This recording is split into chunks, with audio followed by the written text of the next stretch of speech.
The USGA and the R&A made a decision. They did not ask the players. They did not hold a vote. They did not open a consultation with the professionals whose careers depend on the rules of the game. They announced a plan to fundamentally change the golf ball, and they expected the sport to fall in line. The players did not fall in line. Right now, weeks before the 2026 U.S. Open at Shinnecock Hills, something is happening behind the scenes that the governing bodies of this sport did not see coming. A group of players, more than you probably think, have decided they are done staying quiet. They have gone public. They have gone hard. And the organization they are targeting runs some of the most powerful events in professional golf. By the end of this, you will know exactly which rules started this war, which names are leading the charge, and the answer to the question everyone in professional golf is actually asking right now. Can the players win this? Let's start with what actually triggered all of this. The USGA and the R&A, the two bodies that control the rules of golf globally, announced a plan to force professional players to use a different ball, a ball that flies shorter. The technical change involves raising the test club head speed used to measure ball distance from 120 miles per hour to 125 miles per hour. The projected distance loss for the longest hitters on tour is 14 to 15 yards off the tee. Read that number and then think about what it actually costs a professional golfer. 14 yards is a full club difference on an approach shot. It is the gap between holding a firm green and watching the ball release through the back. For players who have spent careers weaponizing distance, this is not a technical adjustment. It is a fundamental change to how they compete. The original implementation timeline had professionals under these rules by 2028 and every golfer on the planet by 2030. That staggered start has since been pushed toward a single unified date of January 1, 2030. The governing bodies shifted their own deadline under the weight of opposition. That does not happen if the resistance is not working. That shift alone is the first signal that the players are having an impact. Before we get to the names and exactly what they said, something happened first that made this fight much harder for the USGA to win. One player ran a silent experiment that lasted 6 months, and what he found quietly dismantled the one thing the USGA needed to be true. Cameron Young has been playing with a rollback-conforming ball since last fall, not in a lab, not on a practice range, in real tour events, on real courses under real competitive pressure. The ball is the Titleist Pro V1X Double Dot, a low-spinning, low-launching prototype that Young began testing during the summer of 2025 at Titleist's Manchester Lane testing facility. He was looking for a ball that would reduce spin off the tee while maintaining it for wedge shots and short irons. After adding loft to his driver and dialing in the launch conditions, he had the combination he needed. The double dot was added to the USGA's conforming list the week of the 2025 Wyndham Championship. Young put it into play that week and won. The USGA's entire case for this rule rests on one projection: that the new ball would produce meaningful distance reductions across the board. Young is still hitting drives past 370 yards. He bashed a 375-yard long drive at the 18th hole in the final round at TPC Sawgrass in March with that golf ball en route to winning the Players' Championship. The distance loss the governing bodies promise simply is not showing up the way their data said it would. Young is not alone. Vince Whaley, Chris Ventura, Neil Shipley, Rico Hoey, and Jonathan Vegas have all used the double dot in competition. The PGA Tour has been conducting its own testing, and that information was shared with at least one player during a player meeting at Quail Hollow last week, confirming that Young's ball would conform under the proposed new rules. The key implication here is not just that the rollback fails to reduce Young's distance. It is that the rollback does not affect all players equally. Some players lose nothing, others lose 15 to 20 yards. That disparity does not level the playing field, it widens it. As Brian Harmon put it, if there was a solution out there to where you could snap your fingers, and every single person lost 20 yards, well, everyone would be in favor of it. But that's not the solution that's been provided. I think the answer is a lot more nuanced. I don't disagree that there is perhaps a problem, but the solution that they've come up with is not it. When that information became public in the weeks building toward the U.S. Open, it did not just strengthen the players' argument. It gave them a weapon. Because you cannot justify taking something away from professional golfers if you can't prove it solves the problem you said it would. That data spread through the locker room fast, and the players who were already frustrated now had evidence behind their frustration. One by one, the names started speaking up. Justin Thomas was the first major name to go fully public. At the Valspar Championship, when asked about the rollback proposal, he delivered what he himself called a rant. 3 minutes, on camera, on record. Thomas did not hedge. He said the USGA over the years has made some pretty selfish decisions and has done a lot of things that aren't for the betterment of the game, although they claim it. He went further, targeting the very logic behind the proposal. You're trying to create a solution for a problem that doesn't exist. To me, it's so bad for the game of golf. Thomas also challenged the authority of who is making this decision. Why are this group of, call it 5 to 15 handicap-aft amateurs determining the rules of golf for professional golfers? That is not a complaint. That is a direct challenge to the institutional power of the governing bodies. From a player of his standing in public on record, he raised the equipment equality argument, the fact that recreational players can currently purchase and play the same ball as the professionals. The USGA wants to bring it to a point where that's not the case, he said. They want it to be, okay, the pros play this way and the amateurs play this way, and that just doesn't. I don't understand how that's better for the game of golf. And then he opened the door to something bigger. Maybe we'll just create our own, or we'll do our own thing. Maverick McNeely made the case from a different angle, and arguably the more damaging one because it was measured. Golf is in the best place it has ever been. Fans are growing. Viewership is up. Global interest is rising. His question was simple.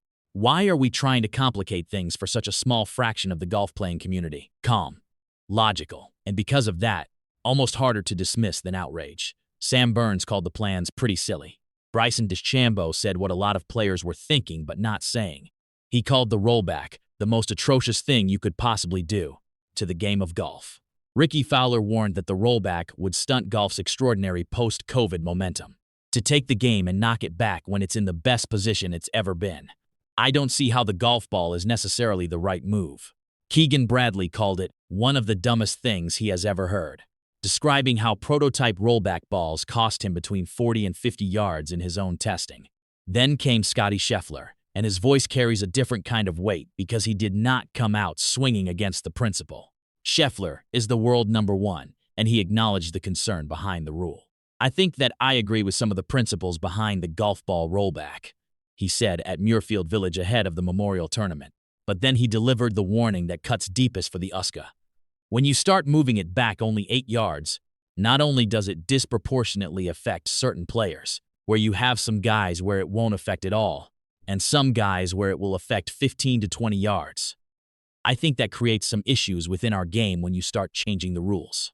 Scheffler also pointed to the structural issue that the rollback ignores entirely: course design.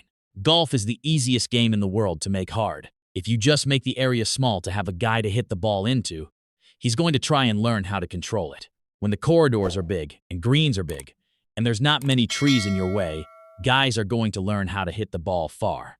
The rollback, in Scheffler's view, is treating a symptom rather than the disease.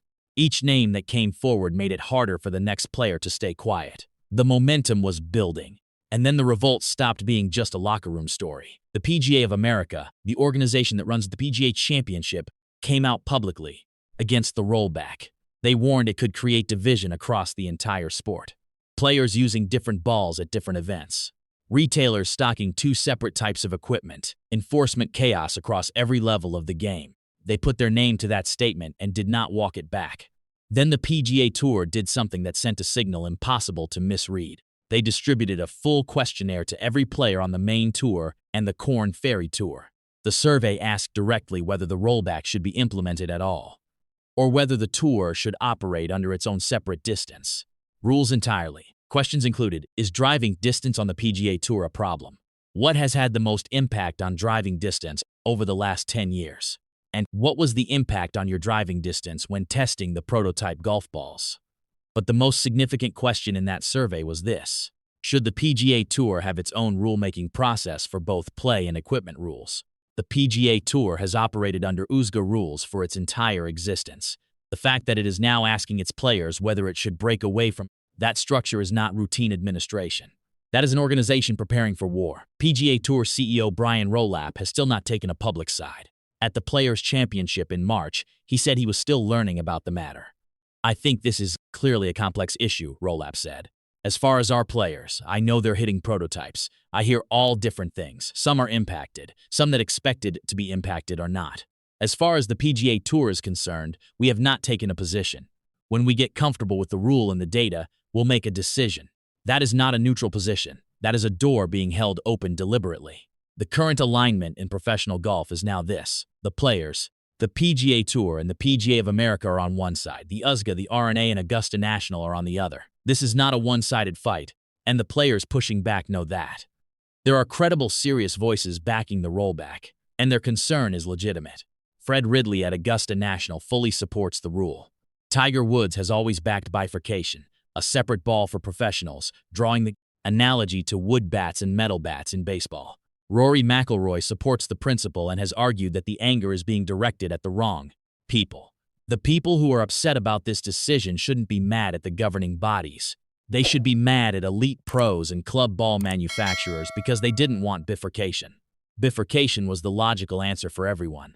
But yet again in this game, money talks. The long-term concern behind all of this is real. If technology advances unchecked for another 50 years, the great courses of this sport lose their defining meaning. Augusta, Shinnecock, the layouts that have defined generations of champions reduced to scoring exercises for the longest hitters. That future is worth protecting against. The players opposing the rollback are not dismissing that concern. They are saying this specific solution, as designed, does not solve it. Cameron Young's 6 months of data proves it. Here is the problem the players cannot solve no matter how loud they get. The USGA owns the US Open. The RNA runs the Open Championship. Augusta National controls the Masters. Between them, the governing bodies hold 3 of the 4 major championships. The players can make noise, issue statements, circulate surveys, and build alliances. But they cannot compete in those events under different terms. The governing bodies do not need to win the argument before Shinnecock Hills. They just need to wait. Every post-round interview, every frustrated comment, every moment a camera catches the wrong expression on the wrong face at the US Open, all of it happens inside a USGA-owned event. The players who spent months publicly challenging the governing bodies will walk into a tournament the USGA owns and controls. The pressure does not pause for a major championship. At the US Open, it only gets louder. A full reversal before the US Open? No. The rollback is not being torn up before Shinnecock Hills, but it is also no longer inevitable in the way it looked 12 months ago. The timeline has moved once already. The PGA Tour survey exists, and its results have not been published. CEO Rollap has not committed. The PGA of America is on record in opposition, and Cameron Young's ball data is sitting on desks in front of every decision-maker in this sport. What is now a real possibility, in a way it simply was not before this revolt began, is a partial reversal, a longer delay, a modified standard, or a bifurcated system where tour events operate under different rules from the majors. The players are not asking anymore. They have data, allies, public statements, and a governing body that has already blinked once. What happens at Shinnecock Hills will not just decide a US Open champion. It will tell us whether the players who went to war with the governing bodies are winning, or whether the USGA simply waits them out and wins by doing nothing at all.